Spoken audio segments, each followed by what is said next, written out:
Hey guys, welcome back for another video here on a SeaDoo repair. This is for a 1996 GSX with a 787 motor in it that has dual carbs. Very similar to the 951, but they're just a little smaller. And the orientation is just a little bit different here, but same process. So in this video, I'm going to be talking about all the tools and equipment and things that you need to know. Not going to be rebuilding the carburetors in this video because I've already done this on the 951 carbs in another video, and the process is exactly the same. It's just a little bit different size carbs, but overall same thing. I'm going to touch on some of those in a second. So this is just to get you acquainted with what you're up against when you're going to rebuild these carburetors so that you know what you're doing, and also to help you avoid some mistakes. So first thing is take pictures of everything with these carbs, turn them over and things like that, because when you disassemble the whole thing, you go to put it back together, you're going to have some questions about, well, where did this line go and how does that work and stuff like that. So take a lot of meticulous pictures so that you know exactly where you started from. On this particular one, let's talk about hoses. So these hoses are black automotive, essentially fuel line hoses, just like this right here. And that's okay. That's 1/4 inch fuel line, which is normally the best thing you can use on any of these SeaDoos. It lasts the longest, least inexpensive, etc. This particular brand of line here has hardened, so it's not soft. So when I squeeze on it, very hard to the touch, and that's a problem because once you put it on and you try to seal it, it might seal on a hot sunny day when you first get it when they're pliable, but once they harden, they can create leaks. The other thing I'm noticing on this set of carburetors is they have these zip ties here. I'm going to show you this. And not only do they have one zip tie, they've got 2 zip ties on there, so that's symptomatic of some leaking that's going on, a little bit of trouble there. You shouldn't have to double down on zip ties and things like that. I'm going to talk about those in just a second. Once you have these carburetors and you decide that you're going to rebuild them, you want to get a genuine OEM Mikuni kit, which you can usually tell if it's got the little red bulb in the bottom. But make sure you have an OEM kit from Mikuni and not a knockoff. Don't try to cut corners and get a cheap knockoff, or you're going to pay the price for it. It's really important.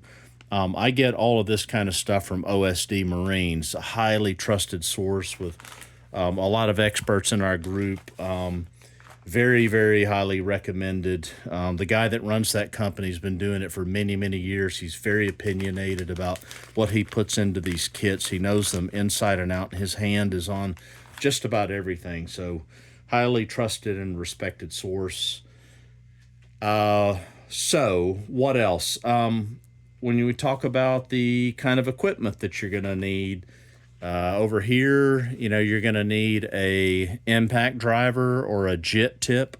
Japanese industrial trade really just means it looks like a Phillips screwdriver, but it's got a blunted tip on it. And the reason that's important is some of the screws inside here, they're a little shallow. So if you try to put a ordinary Phillips screwdriver in there, you're going to strip out, the little grabs in there because it's shallower than what a normal Phillips screwdriver can do. And sometimes people blunt off the head of the screwdriver so it doesn't go in so deep, but it's essentially a JIT tip. And so 2 reasons I like this is this comes with a JIT tip with it, but this is also an impact driver. Sometimes these screws are in there really tight, and you need to kind of bang them out a little bit, and you don't want to just press on them and try to turn it out, or you'll strip it. And once you strip a screw, now you've got a whole half a day work ahead of you to try to get it out. So what this does is this presses down, and when you bang on the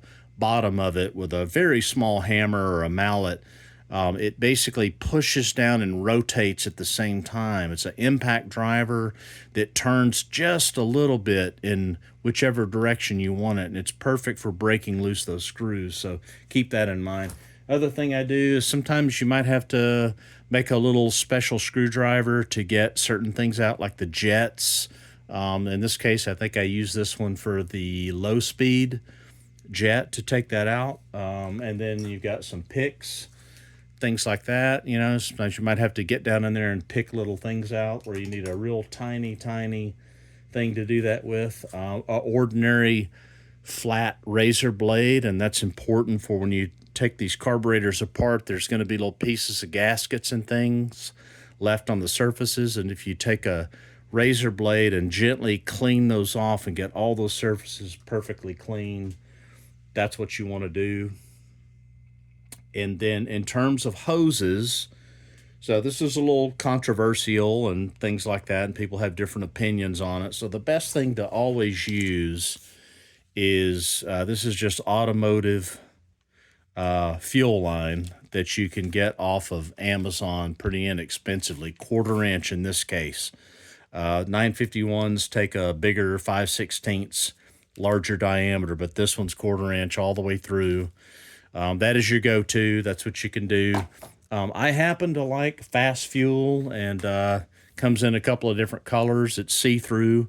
I like it because I can see the fuel going through it. I can see if there's air bubbles in it, things like that. I can tell like when I'm getting fuel to the carb and when I'm not. They were actually out of blue this year, and so I ordered some, and I ended up with this orange. I wasn't going to use this, but I think I'm going to use it anyway because I think it's kind of cool looking. In terms of fuel clamps, so this is very, very important. I'm going to turn your attention over to here where I've got 4 different kinds of clamps. This is a zip tie, an ordinary zip tie, and I'm going to show you that. If you look at that, does that look round to you? That is not round. That's like a teardrop shape. And they make fuel zip ties, which have a little bit more of a little contoured edge there, but still they don't actually complete a complete rounded squeeze on it. So that may be what they used here. I don't like zip ties for fuel. It's the one thing I don't like using zip ties on. I like a good, solid, permanent, reliable fit. So here's something else that people use. This is a screw clamp. You're really familiar with these. They're used all over the automotive industry, etc. Even though it's stainless steel, if you look at that, again, you know, that's not really quite round. It's kind of an odd shape. You know, look at the flat piece up here. You know, this just not going to create a good, smooth, round squeeze to give you a rock-solid seal every time. This is called an ear clamp. This is the best. Ear clamp, and Oetiker, spelt Oetiker, Oetiker, it's actually pronounced Oetiker, is a brand of ear clamps. This is the best that you can do. I'm going to let you look at that. See how nice and smooth and round that is on the inside? And even when you squeeze it down, the way it slips, it creates a uniform squeeze on the hose. Now, the thing is they're, you know, I consider them permanent. There are people that take these off and they reuse them. I don't really like doing that. I think if they're so inexpensive, you take them off, put a new one back on. But the point is they're intended to really be permanent clamps. They create a good squeeze. They're ideal for places like this. You're not going to be taking these things on and off.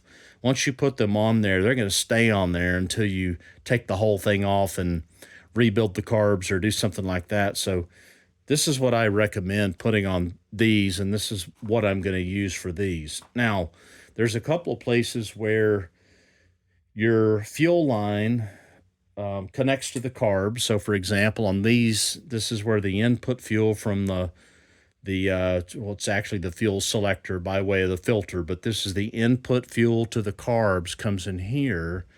And then you also have here is the return line that goes back to the tank. And so both of these things are something that you might be taking the carbs on and off for a couple of different reasons. And so you might want to be able to disconnect these things pretty quickly. So in those cases, it's perfectly reasonable to use a screw clamp. But look at this one. This one is called a fuel clamp. Now notice that it is a screw clamp, but it also has this little round sleeve in here. And so when you tighten this down, it's not quite as good as this. It's pretty close. It's not quite as good as this, but I think you would agree it is better than something like, this one, right? So it's kind of in between. It's a good compromise. I actually like these fuel clamps. I've been using them more and more. They seem to be pretty reliable. I like the fact that they've got a good solid wide band on them. So that's what I'm going to use on these for just the parts that I'm going to take on and off. Other things, on this particular model, you want to be real careful that you're not wrestling these old lines on and off. Even if I took these things and I'm going to cut those with ordinary, diagonal cutters, but it's going to be a real bear to wrestle them off and take it off of this plastic, which might be this is a little Y fitting here, right?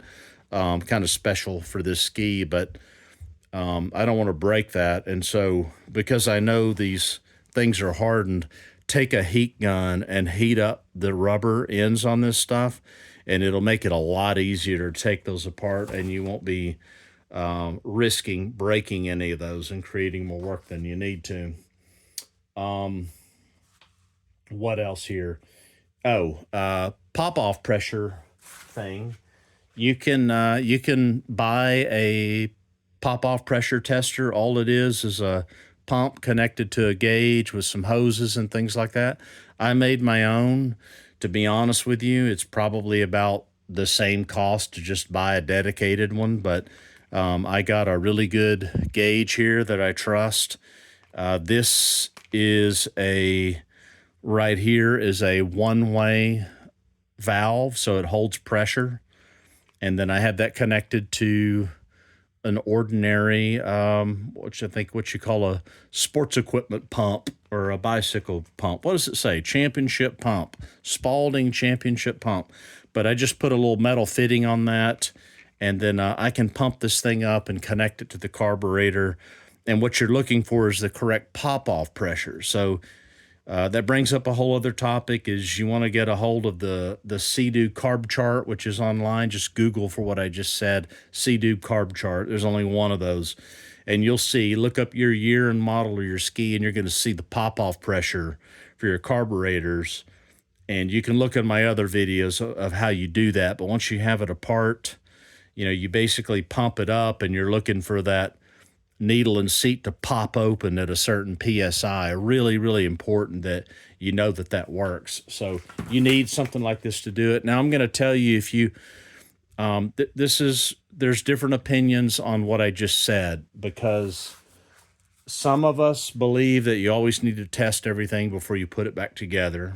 That's just what I believe. I don't like to have any questions about something, but it is also true that if you're working with OEM carbs and you know that you haven't changed anything, like the springs that are inside here that you can see in my other videos, I'm going to show you in here. There you go. So there's a little spring inside here.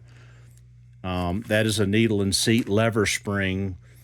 And if you don't know the history of the carbs, somebody may have changed that spring in there, so you might not know where it is. And so if it's a new ski to you, check the pop-off pressure. If it's not a new ski to you and you already know and you're just rebuilding it after another season, you don't have to check the pop-off pressure. You can just trust all the OEM equipment, because it's usually all pretty spot on anyway. Most of the time, if you have an OEM carburetor and you're putting an OEM kit back in it, you don't have to touch any of that stuff. It all just works. So I'm just telling you that. I personally like to test pop-off pressure on new used skis that I get. So that is pretty much it, guys. Only other thing I want to say is have a note here to myself.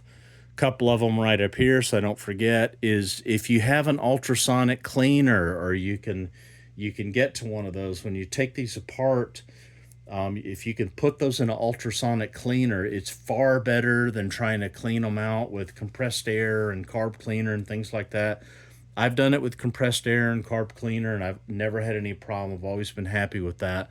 But ultrasonic cleaner is the way to go. If you're going to be doing multiple carburetors, highly suggest that you pay the $100 and get you a nice little small ultrasonic cleaner for that.